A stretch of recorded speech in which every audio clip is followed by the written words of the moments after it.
Salve meu povo, aqui é Gle Ribeiro na voz, mais conhecido por Glezinho Batera. Está começando mais um Resenha do Gle, seu podcast cultural, sempre falando sobre música com aquela pitadona de geografia.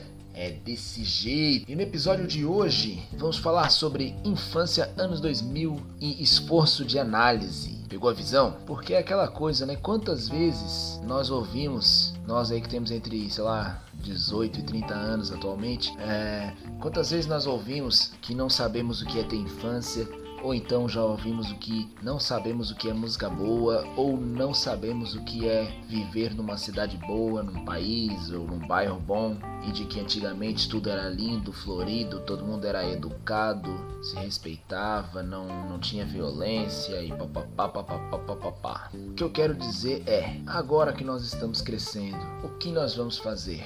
Agora que somos adultos, recém-adultos, qual vai ser o nosso papel? Vai ser de repetir isso para as próximas gerações? Ou vai ser de fazer uma análise contextual um pouco mais elaborada e perceber as diferenças entre os tempos? Comece com uma frase do meu parceiro Dom Raiz, que ele tem uma música lançada em 2017, se chama Radio. Tem um trecho da música que ele fala assim: 2017 ainda é seu tempo, então não fale que seu tempo era melhor que o meu. Não importa o que você fez, é pra fazer bem mais. Seu tempo só vai ter passado se você morreu. Respeita os velhos, respeita os novos. Mono estéreo, todos são rádio.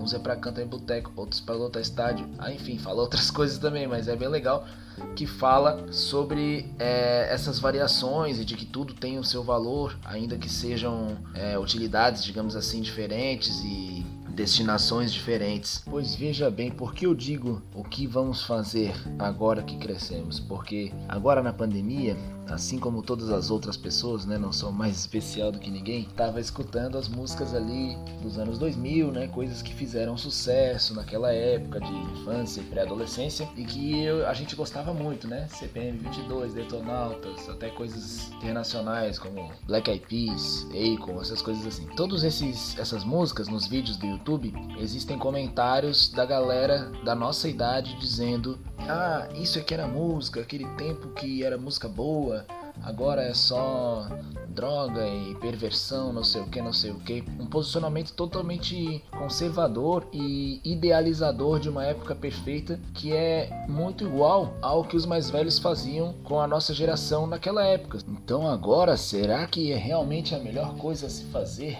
Deixar lá o seu comentáriozinho, músicas de 10, 12 anos atrás, e dizer, isso aí é que era bom. Mas é a mesma coisa, né? Quando a gente era mais novo, diziam, né? Bom foi o Legião, bom foi o Titãs, bom foi o Traje a Rigor e sei lá o que. Isso me lembra duas frases do Cazuza, né? Vejo o futuro repetir o passado, vejo museu de grandes novidades. E a outra, aquele garoto que iria dominar o mundo agora assiste a tudo em cima do muro. A gente é adolescente, quer meter o louco e cresce e fica chato. Fica quadrado. Another brick on the wall, como diria o Pink Floyd. E nem se trata de uma concepção estética, né, de que precisa ter um cabelo diferenciado ou se encher de tatuagem para ser contra o sistema. Não, a pessoa pode ter um visual bem diferenciado e ser conservadora também. Se trata, no caso, de ter a mente aberta e fazer análises coerentes sobre as mudanças e sobre a passagem do tempo, né? Porque, por exemplo, em relação à infância, por vezes na infância a gente ouvia também: hoje não se tem mais infância, hoje não se sabe mais o que é infância. Mas as pessoas já pararam para pensar quem são os produtores de infância, quem consegue proporcionar que a criança vivencie a infância? São os adultos. Então, quando um adulto fala: no meu tempo a gente caçava no mato, pescava, jogava bola no campinho de areia, soltava pipa, mas hoje o caminho das grandes cidades é a verticalização das moradias, são as ilhas de concreto, né, as ilhas de asfalto, a segregação socioespacial, os condomínios fechados, os clubes fechados. Então não existe como a criança moderna ter autonomia sobre os espaços de convivência em que ela vai frequentar e nem mesmo autonomia sobre a quantidade e a qualidade de informação que chega para ela. É muito fácil, né, os chamados tiozões, os boomers, né, que falam sobre as brincadeiras lúdicas e com brinquedos mais simples, falar da bolinha de gude, da pipa, do peão, quando não existia o PlayStation 3, o PlayStation 4 e os jogos online, onde tu pode jogar com uma pessoa lá na Rússia a qualquer momento. A gente sabe disso. A pessoa jogava botão, jogava bolinha de gude e se ela visse o FIFA hoje em dia, na época dela com o Pelé, numa qualidade perfeita de imagem, eu duvido que ela ia jogar bolinha de gude. Então, a gente, nós, aí na casa dos 20 blocks, os chamados millennials, nós não devemos continuar com esse papel, observar uma criança jogando com celular e dizer: ah, eu tive infância, né? Eu, Blair Ribeiro, tive essa infância lúdica também, porque eu morava aqui em Floripa, né, no Campeche, e ainda era tudo rua de terra, tinha mata fechada para brincar de polícia e ladrão, fazer cabaninha com galho de árvore e tal. Mas eu tenho que ter consciência de que o Brasil é muito maior do que o meu bairro e que não é porque uma criança tá brincando hoje com um tablet que ela não sabe o que é uma infância, né? Muito embora a gente saiba também que o excesso de jogos pode ser prejudicial e tal, mas não é esse o debate. O foco está muito mais em compreender, ter seriedade e ter até mesmo honestidade nas falas de que o contexto do país é amplo, o contexto da sociedade é amplo, as próprias concepções do que é infância não são lineares, né?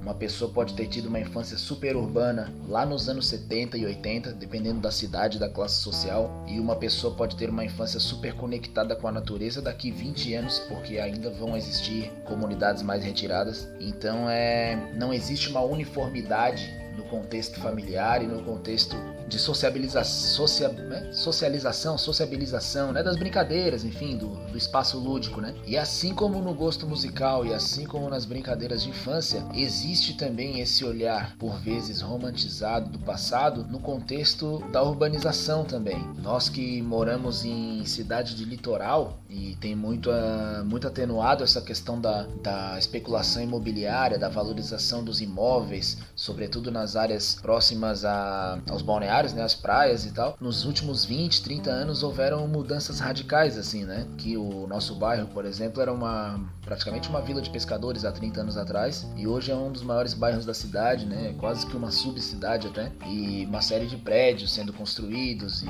enfim, uma série de mudanças, e tudo isso muitas vezes ocorre em discursos que tentam, talvez na boa intenção, defender o seu orgulho de ser de algum lugar, defender o orgulho de pertencimento, mas muitas vezes é carregado de conservadorismo, carregado de até mesmo xenofobia e diversas outras frentes de preconceito, né? Essa não é uma exclusividade aqui da Praia do Campeche, né? A gente sabe que esse contexto do localismo, o contexto da xenofobia, isso acontece em diversas áreas e é muito comum, é justamente por uma idealização de passado, né? Muitas vezes vem dessa questão daí de idealizar um passado onde realmente o bairro era pacato, todo mundo se conhecia, não tinha violência, o preço dos lotes, né, dos terrenos era barato e tinha natureza abundante, e de que hoje em dia realmente na avenida principal aqui do bairro tem congestionamento, né, engarrafamento a qualquer hora, né, parece uma avenida do centro da cidade, mas é a nossa avenida aqui do bairro. Mas é natural a gente perceber, né, que se nos últimos 15 anos mais de 10 mil moradias foram construídas, é natural que no mínimo mais 10 mil carros vão circular pela avenida, e a avenida é a mesma, então é natural que vá ter congestionamento, né? A gente não deve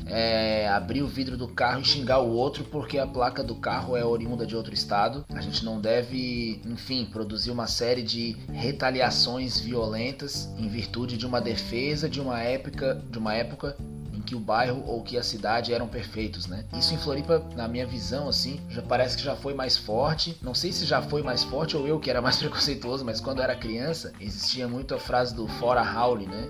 Que o Haole, pra quem não sabe, é uma expressão que vem do Havaí, né? Que significa lá um forasteiro, digamos assim. E era pichado nos muros, o pessoal escrevia no banco dos ônibus, escrevia nas mesas da escola, fora Haole, fora Haole. Tinha essa resistência muito forte com as pessoas que eram de fora daqui de Floripa, né? A Aqui em Floripa tem muita gente que veio do Rio Grande do Sul, muita gente que veio de São Paulo, muita gente que veio do interior de Santa Catarina também. Enfim, nos anos 2000 parecia que tinha uma pressão mais forte, assim, uma latência mais forte nesses conflitos. Muitas vezes, e na nossa cidade aqui em Floripa, já diversas vezes já teve, a galera foi pra vias de fato mesmo, teve pancadaria, discussão na internet e tal, de ambas as partes, assim, tanto da população local, repelir a população de fora, mas também a população de fora, alguns, né, chamadas maçãs podres, muita gente também chegava na cidade sem humildade, né, naquele feeling da cabeça de, tô chegando numa ilhazinha, tô chegando numa praia, lá só tem pescador não sabe negociar, não tem ambição com grana, então eu vou mandar em tudo. E tinha esse embate aí dos dois lados, muito forte assim, não que tenha acabado 100% agora, mas já foi muito mais forte, e de que o desafio das novas gerações é justamente esse, é não continuar preconceitos, não continuar com ideias fechadas e, sobretudo, não idealizar uma época perfeita, porque não precisa ter grande memória para perceber que nenhuma época foi perfeita, né? O bairro há 15 anos atrás não era perfeito, a música de 15 anos atrás não era perfeita, as brincadeiras antigas não eram perfeitas e os processos não são lineares, né? Não é porque os fenômenos estão ocorrendo mais, outros menos, de que esses fenômenos tenham sido abolidos para sempre, né? Aqui no bairro ainda tem muita criança, por exemplo, que brinca descalço por aí, mas a questão dos jogos eletrônicos talvez nunca esteve tão forte na humanidade, né? Hoje nós temos campeonatos de jogos online televisionados e tal, mas não significa que as brincadeiras antigas tenham acabado, não significa que a música boa tenha acabado, muito menos de que hoje só a música ruim faça sucesso. A própria questão do que é bom, o que é ruim, é muito relativo, a questão do que é ofensivo, o que não é ofensivo e quando começaram a ter produções musicais ofensivas, né, conteúdos de letras ofensivas no caso, também é relativo, e a própria questão de moradia também, né? Não é porque a cidade cresce, o bairro muda, de que tudo ruiu, de que tudo não presta mais. Enfim, compreender as mudanças, compreender com bom senso as mudanças, saber identificar o que está certo e o que não está, e também questionar se há necessidade de julgar tudo, se há necessidade de encontrar culpados em tudo, e fazer esse exercício. Sermos garotos e garotas que diziam que iríamos mudar o mundo e agora crescer e de fato mudar alguma coisa, tá certo? Mudar aqui o nosso microciclo social chamada bolha. Consequentemente, isso pode produzir mudanças em escalas macro, né? Sendo seres humanos melhores e participantes ativos da eterna mudança. Pô, hoje eu tô com várias letras de música na cabeça. Essa frase é participante ativo da eterna mudança, é frase de uma música do Forfã, chama Suave, de 2008. Aquilo que era música, a de hoje não presta, não, tô brincando. Mas então é isso, galera. Esse foi mais um Resenha do Gle, sempre trazendo uma resenha geográfica musical, opinião pessoal, no maior bom senso e boa intenção. E vamos que vamos. Compartilha esse episódio, que é muito importante essa divulgação orgânica, tá certo, minha galera? Mande aquele salve lá no @gle_ribeiro e grande abraço, valeu!